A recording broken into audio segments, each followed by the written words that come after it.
Subscribe and download over 1 million code snippet including this tutorial from codegive.com, link in the description below. In Python, a dictionary is a powerful and flexible data structure that allows you to store and retrieve key-value pairs.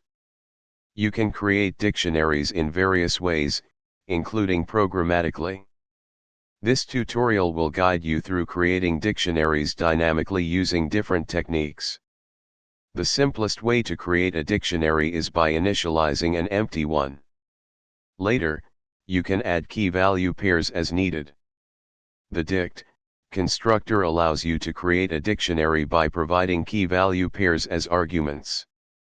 You can create a dictionary by passing a list of tuples, where each tuple represents a key-value pair. The zip function can be used to combine two lists into pairs, which can then be used to create a dictionary. Python supports dictionary comprehensions, a concise way to create dictionaries using a single line of code.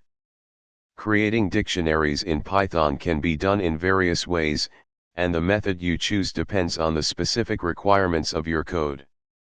Whether you need an empty dictionary to populate later or want to initialize one with predefined values, Python offers flexibility in creating dictionaries programmatically. Choose the approach that best fits your needs and coding style. ChatGPT